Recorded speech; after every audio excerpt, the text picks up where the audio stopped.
Hello viewers, welcome back in this new session. आज हम जो सेकेंड ईयर के अंदर बिल्डिंग टेक्नोलॉजी सब्जेक्ट है उसके अंदर फाउंडेशन जो कि यूनिट सेकंड है, ठीक है। उसके अंदर हम एक तो इंट्रोडक्शन की स्टडी करेंगे और साथ ही साथ के अंदर जो है फाउंडेशन का जब हम चुनाव करते हैं, ठीक है, किसी भी तरह की जो फाउंडेशन है, चाहे वो राफ्ट फाउंडेशन हो, पाइल्स हो, पीएल्स हो, ठीक है, ये डिफरेंट टाइप्स की जो भी फाउंडेशन है उसको अगर आपको सेलेक्ट करना है तो इसके लिए कौन कौन से फैक्टर जो होते हैं वो इम्पोर्टेंट है उसके बारे में करेंगे, स्टडी करेंगे, ठीक है। पता है करना है कि फाउंडेशन जो है क्या होती है, ठीक है।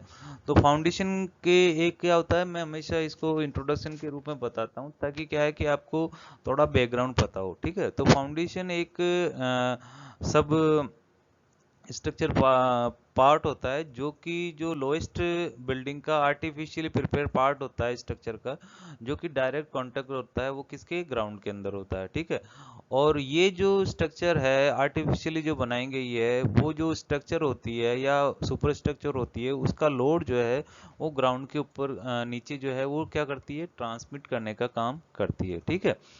तो इसके साथ साथ में जो लोड के जो सॉलिड ग्राउंड सरफेस होती है जिस पे फाउंडेशन टिकी रहती है या रेस्ट करती है उसको हम बोलते हैं फाउंडेशन बेड बोलते हैं, ठीक है। तो फाउंडेशन बेड होती है उसको हम बोलते हैं कि फाउंडेशन सॉइल भी कहते हैं, ठीक है। तो उसकी जो मैक्सिमम लोड कैरिंग कैपेसिटी होती है सॉइल की, उसको बोलते हैं हम बियरिंग कैपेसिटी बोलते हैं सॉइल की, ठीक है। तो अकॉर्डिंग टू बियरिंग कैपेसिटी है जो हमें उसके ऊपर जो सॉइल के ऊपर है वो क्या करते हैं, डिफरेंट टाइप्स का जो है लोड हम डाल सकते हैं या मैक्सिमम कितना लोड डाल सकते हैं वो सॉइल की बियरिंग कैपेसिटी के ऊपर डिपेंड करता है, ठीक है। साथ ही साथ के अंदर सॉइल के टाइप्स के ऊपर भी टाइप्स ऑफ फाउंडेशन भी डिसाइड करते हैं कि किस तरह की सॉइल है, उसकी बेयरिंग कैपेसिटी कैसी है, तो उसी हिसाब से हमको क्या करना है कि फाउंडेशन को डिजाइन भी करना है, ठीक है। तो इसी तरह से अगर इसको देखा जाए तो कोई भी स्ट्रक्चर जो होती है जो कि हम आर्टिफिशियली बना बना रहे हैं उसके दो पार्ट होते हैं, एक तो फाउंडेशन होते हैं और सुपर स्ट्रक्चर होती है। तो फाउंडेशन के बारे में अभी मैंने स्टार्टिंग के अंदर बताया ही आपको, और सुपर स्ट्रक्चर के अंदर आपके मेसनरी वर्क आ जाता है, रूफ आ जाता है, ठीक है। आपके डोर, विंडोज, वेंटिलेटर, स्टेयर, ये सब जो चीजें हैं ये आपके सुपर स्ट्रक्चर के अंदर आती है, ठीक है। इसके बाद में हम स्टडी करेंगे कि फाउंडेशंस की टाइप क्या होती है, ठीक है। जैसे मैंने बताया आपको कि फाउंडेशन जो है लोड ट्रांसमिट करने का काम सब सोइल के अंदर करने का काम करती है, ठीक है। तो जो फाउंडेशन की टाइप्स है, ठीक है, वो डिपेंड करती है nature and depth of soil, ठीक है। इस तो नेचर और डेप्थ के हिसाब से हम फाउंडेशन को जो है डिफरेंट दो कैटेगरी में डिवाइड कर सकते हैं, ठीक है। पहले थे ओपन फाउंडेशन या सेलो फाउंडेशन और दूसरी है डीप फाउंडेशन, ठीक है।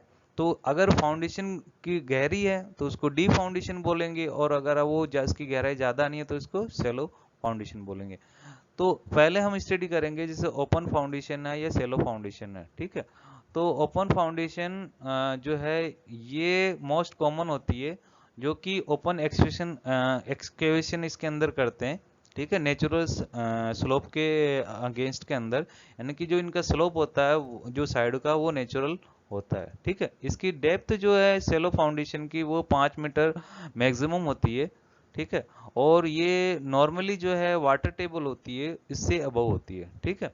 तो बेस होता है वो जनरली लार्ज होता है या स्प्रेड होता है, और उसके अंदर क्या होती है कि स्प्रेड के बाद के अंदर हम इसको फुटिंग प्रोवाइड करते हैं, ठीक है। तो इसका जिसका बेस बड़ा होता है और फिर इसके बाद में इसके अंदर क्या करते हैं कि इसको हम स्प्रेड फाउंडेशन बोलते हैं, ठीक है। तो ओपन एक्सट्रूकेशन होता है इसके अंदर, तो इसलिए हम इसको हम जो है सेलो फाउंडेशन को ओपन फाउंडेशन भी बोलते हैं, ठीक है। इसके बाद के अंदर ये sufficiently firm ground, dry ground के ऊपर जो है उसके ऊपर भी ये प्रोवाइड करना है, ठीक है। तो सेलो फाउंडेशन जो होती है इसकी जो है अलग अलग हम इसके नाम से कर सकते हैं। जैसे फॉर एग्जांपल हम लेक्चर लेते हैं तो बहुत सारे स्टूडेंट पूछते हैं कि सर ये सेलो फाउंडेशन के अंदर कौन कौन से आएंगे। तो बुक्स के अंदर आपके अंदर ये फाउंडेशन है जैसे वॉल फुटिंग है, आइसोलेट फुटिंग है, कंबाइंड फुटिंग है, इन्वर्टेड आर्च फुटिंग है, कंटिन्यूस फुटिंग है, कैंटिलीवर है, ग्रिलेज फुटिंग है, राफ्ट फाउंडेशन है। ये सब जो है ये आपके बुक्स के अंदर अवेलेबल है। ये जो चीजें हैं ये आपके हैं सभी सेलो फाउंडेशन या ओपन फाउंडेशन के अंदर आती है। इनमें से चुनाव हम करते हैं, एक तो नेचर और डेप्थ है, अगर फाउंडेशन की कितनी डेप्थ है और उसकी नेचर कितनी है और साथ ही कितना लोड आ रहा है, ठीक है। इनमें से हम कोई भी जो है सेलो फाउंडेशन का चुनाव कर सकते हैं depending upon the depth, nature और लोडिंग, ठीक है। अब जो डेप्थ ऑफ जो फुटिंग है हम जनरली कैलकुलेट करते हैं, वो हम करते हैं रैंकाइन फॉर्मूले से। ये मैं आपको इसलिए बता रहा हूँ कि ये हम जब इंट्रोडक्शन किया अपन ने उसमें भी बताया था, ये मैं दोबारा बता रहा हूँ आपको कि जब भी हम अगर आपको फुटिंग की डेप्थ निकालनी है तो इसके अंदर h equal to P W कोष्टक 1 - sin⁵ 1 + sin⁵ का ये होल स्क्वायर, ठीक है। तो h जो है आपके यहाँ पे कैलकुलेट करनी है अपन को, मिनिमम डेप्थ है वो मीटर के अंदर करनी है। p है वो आपके सेप बियरिंग कैपेसिटी है, ठीक है, केजी पर मीटर स्क्वायर के अंदर। और w है आपका यूनिट वेट ऑफ सॉइल है, वो केजी पर मीटर क्यूब के अंदर है, ठीक है। तो ये आपके क्या हो गया सेप, ये आपके सेप बियरिंग कैपेसिटी होगी, ये आपके क्या हो गया यूनिट वेट ऑफ सोइल हो गया, ठीक है। और फाई क्या है, angle of repose of soil, यानी कि ये है एंगल ऑफ रिपोज। ये आपको किसी भी जो सोइल है जहाँ पे आप फाउंडेशन प्रोवाइड कर रहे हैं, जिस एरिया में कर रहे हैं, उसका आपको सोइल डिपार्टमेंट या जियोलॉजिकल डिपार्टमेंट से आपको फाई की वैल्यू मिल जाएगी, ठीक है। तो इसी तरह से आपको पी लिखा ली लोगे आप, यूनिट वेट आपको सोइल का उस जगह का आपको जियोलॉजी डिपार्टमेंट में से पता चल जाएगा। इसी तरह से सेफ बियरिंग कैपेसिटी भी आपको ज्यूरिंग डिपार्टमेंट से पता चल गई। इसकी आप खुद भी निकाल सकते हैं, निकालने के बाद में इसको पुटअप करेंगे तो आपको एच की वैल्यू हमें मिल जाएगी, ठीक है। तो इस तरह से करेंगे। अब इसके बाद में आपके आ जाती है जैसे डीप फाउंडेशन, ठीक है। तो डीप फाउंडेशन जो है इसके अंदर क्या होता है कि ये अगर जो सॉइल है वो वीक कंप्रेस होती है या उसके अंदर फॉल्ट वगैरह है या उसकी लार के लोड कैरिंग कैपेसिटी अगर कम है, तो उस टाइम के अंदर हम डीप फाउंडेशन को प्रोवाइड करते हैं, ठीक है।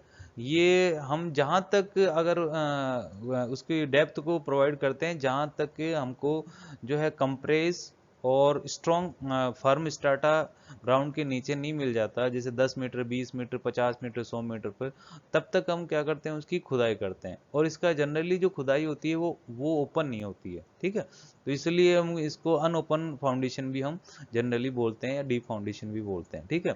तो डीप फाउंडेशन जो होती है वो जनरली जैसे बेसमेंट है, बॉयंसी राफ्ट है, केनाइंस केसन है, ठीक है, सिलेंडर है, साफ्ट फाउंडेशन है, पाइल फाउंडेशन है। ये सब क्या है कि इसके अंदर डी फाउंडेशन के अंदर आती है, ठीक है। तो पाइल फाउंडेशन जैसे आपके जो सिलेबस वगैरह के अंदर है तो काफी हद तक जैसे पाइल फाउंडेशन क्या होती है, ठीक है। तो पाइल फाउंडेशन जो होती है वो फाउंडेशन जो है वो पाइल पे सपोर्ट होती है। ये फाउंडेशन क्या होती है, पाइल पे सपोर्ट होती है, ठीक ठीक है। तो पाइल का मतलब हो गया कि एक सिलेंडरिकल एलिमेंट होता है, या टिम्बर का हो सकता है, कंक्रीट का हो सकता है, स्टील का हो सकता है, या कंबाइंड हो सकता है, जिसकी डेप्थ काफी ज्यादा होती है, जैसे 100 10 20 50 100 मीटर होती है, 5 मीटर से ज्यादा होती है, ठीक है। तो ये जो पाइल्स है इसके ऊपर क्या करती है, ये सॉइल के ऊपर क्या होते हैं, हम इसको ड्रिवन करते हैं, ठीक है। ड्रिवन करने के बाद के जो उसके ऊपर के जो एंड होता है उसको क्या करते हैं हम आपस में जॉइंट कर देते हैं। जॉइंट करने के बाद में हम क्या करते हैं इसके ऊपर कोई भी लोड जो है वो हम देते हैं, ठीक है। तो ये जो पायल हम बनाते हैं ये हम प्री कास्ट भी होती है और कास्ट इन सिटू भी हो सकती है, ठीक है। तो डिपेंड करता है कि आपकी कंडीशन कैसी है कैसी नहीं है, वो आपको पायल को कंस्ट्रक्ट करना है, ठीक है। तो इसके अंदर जो लोड जो है जो है पाइल के अंदर वो ट्रांसमिट होता है पाइल के द्वारा हार्ड स्टाटा बिलो जो होता है। मैंने अभी बताया आपको कि हार्ड स्टाटा जहाँ पे होते हैं वहाँ उसके थ्रू ये उस पे ये ट्रांसमिट होता है लोड, ठीक है। अब ये आ जाती है आपकी पाइल जो है वो लोड जो ट्रांसमिट करती है वो दो तरीके से करती है। एक तो है कि जो फर्म स्टार्ट है वहां पे कंप्रेशन के द्वारा करती है, और साइड के अंदर दूसरा जो तरीका है वो ये है कि फ्रिक्शन जो है उसकी साइड के अंदर डेवलप हो जाता है, ठीक है। तो एक तो उसके कारण ये क्या करती है लोड जो है सुपर स्ट्रक्चर का वो क्या करती है ट्रांसमिट फाउंडेशन के नीचे करती है, ठीक है, हार्ड स्टर पे। तो हम ये कह सकते हैं कि पाइल्स जो होती हैं वो आपके दो तरह की हो सकती है, कि एक तो बियरिंग पाइल होती है और एक फ्रिक्शन पाइल। बियरिंग पाइल के अंदर जो है लोड जो है, जैसे ये मैंने आपको दिखा रखा है कि यहाँ लोड जो है ये हार्ड स्टार्टा है, यहाँ पे इस पाइल का जो एज है या आपके किनारा है वो इसके अंदर यहाँ तक खोदाई करेंगे और इससे ये लोड यहाँ पे शिफ्ट होगा। तो इसके कारण क्या होगा कि लोड ट्रांसमिट होता है, उसको बोलेंगे हम बेरिंग फाइल। और इसमें क्या हो रहा है कि फ्रिक्शन फाइल के अंदर जो आउटसाइड सरफेस होती है, ठीक है, उसमें क्या होता है, फ्रिक्शन डेवलप हो जाता है। तो फ्रिक्शन के कारण क्या होता है कि जो लोड ऊपर आ रहा है उसके कारण सहन होता है, तो इसको बोलते हैं फ्रिक्शन फाइल। अगर कई बार क्या होता है इन दोनों के एक्शन के कारण भी क्या होता है कि आपके लोड ट्रांसमिट हो सकता है, ठीक है, तो वो कंबाइंड आपके बियरिंग फ्रिक्शन फाइल कहलाती है, ठीक है।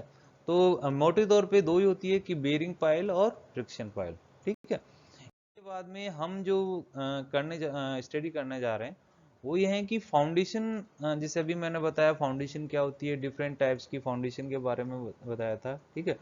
तो हमें जब भी हम फाउंडेशन का चुनाव करते हैं, ठीक है, तो वो चुनाव करते हैं तो उनके लिए कौन कौन से फैक्टर होते हैं वो इंपॉर्टेंट होते हैं, उसके बारे में हम स्टडी करेंगे। तो सबसे पहली चीज तो ये है कि आपको किसी भी एरिया के अंदर फाउंडेशन प्रोवाइड करनी है तो आपको क्या करना, उसकी लोकेशन का पता करना, ठीक है। तो फाउंडेशन जो है कहाँ पे लोकेट करनी है, ठीक है, उस चीज का ध्यान में रखना आपको, ठीक है। तो the foundation should be located that is able to resist any unexpected future influence which may adversely affect its performance, ठीक है। This aspect require careful engineering judgment, यानी कि आपको जब भी हम फाउंडेशन की साइट का सिलेक्शन करें तो इसमें उस चीज का ध्यान रखना चाहिए कि भविष्य के अंदर कोई भी नेचुरल कोई इफेक्ट है, ठीक है, वो उसको प्रभावित नहीं करे, ठीक है। नेचुरली इसका कर सकते हैं हम आगे, जैसे और इसके अंदर डिटेल से करेंगे, जैसे टोपोग्राफी वगैरह है वो उसको इफेक्ट नहीं करनी चाहिए, ठीक है। दूसरी चीज, फाउंडेशन जब भी हम सेलेक्ट करें, ठीक है, तो उसकी क्या होना चाहिए, स्टेबिलिटी क्राइटेरिया को भी ध्यान में रखना है अपन को, कि फाउंडेशन है वो फेल नहीं होनी चाहिए, यानी कि स्टेबल रहनी चाहिए, ओवरटर्न नहीं होनी चाहिए। दूसरा है कि फाउंडेशन जहां भी आप कर रहे हो तो फाउंडेशन ऐसी चूज करनी चाहिए या उसकी लोकेशन ऐसी चूज करनी चाहिए आपको ताकि उसमें ज्यादा से ज्यादा सेटलमेंट नहीं हो, ठीक है। तो लोकेशन हो गया, लोकेशन का ध्यान में रखना आपको सिलेक्शन करते हैं तब। स्टेबिलिटी का ध्यान रखना आपको कि प्रॉपर रूप से स्टेबल हो फाउंडेशन, साथ ही सेटलमेंट कम कम हो, साथ ही के अंदर फाउंडेशन का जब हम चुनाव करते हैं तो आपको लोड का भी ध्यान रखना है कि लोड किसी भी फाउंडेशन पे कितना आ रहा है, उसके हिसाब के आपको फाउंडेशन सेलेक्ट करनी है, ठीक है। इसके बाद में आपको सॉइल की बियरिंग कैपेसिटी, जैसे पूर्व में भी बता चुका हूं मैं कि सॉइल की बियरिंग कैपेसिटी है या टाइप्स ऑफ सॉइल है, इसके बारे में ध्यान रखना है। वाटर टेबल का जो ग्राउंड है उसकी ध्यान रखना है, जितनी जो सरफेस के पास में वाटर टेबल होगी उसकी बियरिंग कैपेसिटी उतनी ही कम होगी, अतः इस चीज का ध्यान रखना। सॉइल प्रोफाइल है, हार्ड स्टार्टा कहाँ पे है, इस चीज का भी आपको क्या करना है, ध्यान रखना है, ठीक है। इसी तरह से टाइप ऑफ स्ट्रक्चर, आपने कौन सी स्ट्रक्चर बना रहे हो आप ऊपर, ठीक है, कितना लोड आ रहा है, जैसे आपने पिलर की बना रहे हो या मल्टी स्टोरी बना रहे हो, ठीक है, उसके पर भी आपको स्ट्रक्चर पे भी फाउंडेशन का चुनाव करते हैं, उसके डिपेंड करती है। और लास्ट के अंदर जो आपके एनवायरमेंटल कंस्ट्रक्शन ध्यान में रखना है, वेदर का ध्यान रखना आपको कि उस जगह पे किस टाइप का वेदर है, ठीक है, जैसे आपके हॉट एंड ह्यूमिड है या आपके बहुत ज़्यादा सर्दी है गर्मी है, इन चीज़ों का आपका ध्यान है, बारिश कितनी हो रही है, ठीक है, इन सब का ध्यान। और इन सब से जो इम्पोर्टेंट जो है वो जब भी हम फाउंडेशन का सिलेक्शन करते हैं तो हमें इकोनॉमिक का जरूर ध्यान रखना है, यानी कि आपकी जितनी भी फाउंडेशन आप चुनाव कर रहे हैं एज ए सिविल इंजीनियर, आपको जो है वो फाउंडेशन सस्ती बनानी चाहिए। ऐसा नहीं है कि आपने लोड सब कुछ देखने के बाद के अंदर आपका बजट है वो अपने बजट से ओवर एक्स्ट्रा हो जाए, तो आपको बजट का जरूर ध्यान रखना, ठीक है। तो इसके बाद में एक और है कि आपको गुड फाउंडेशन अगर फेल हो जाती है तो वो किस कारण होती है, तो जैसे अपन ने उसके अंदर फैक्टर में किया था, समझाया था, इसी के अंदर गुड फाउंडेशन वो निम्न कारणों से फेल हो सकती है। अगर नॉन यूनिफॉर्म सेटलमेंट सब सॉइल या मेसनरी का हो जाए, तो हॉरिजॉन्टल मूवमेंट हो या अल्टरनेट स्वेलिंग और सिंकेज हो वेट वेदर के कारण, ठीक है। ड्राई साइकिल के कारण जो है लेटरल प्रेशर ज़्यादा हो तो लेटरल मूवमेंट हो जाए, वेदरिंग एक्शन सन विंड और रेन के कारण जो है लेटरल एस्केप हो जाए, यानी कि सॉइल जो है उसके नीचे से फाउंडेशन से निकल के चला जाए, ठीक है। इसी तरह से जो ट्रीज की रूट्स वगैरह होती है, शर्ब्स की रूट वगैरह होती है, वो पेंट्रेट कर दे फाउंडेशन के अंदर, तो उस वक्त भी जो है आपकी ये फाउंडेशन फेल हो सकती है, ठीक है। तो ये कुछ रेफरेंसेस है, स्पेशली भवकटी है, बेसिक सिविल इंजीनियरिंग है, बिल्डिंग कंस्ट्रक्शन है, बीसी पूर्णिमा, सुशील कुमार सर, बिंद्रा अरोड़ा सर है, ठीक है। तो इसका मैंने रेफरेंसेस लिया है। ये जो लेक्चर बनाया गया है ये कोविड-19 की ड्यूरेशन के अंदर बनाया गया है और ये डिप्लोमा स्टूडेंट को पढ़ाने के लिए बनाया गया है, ठीक है। Thank you.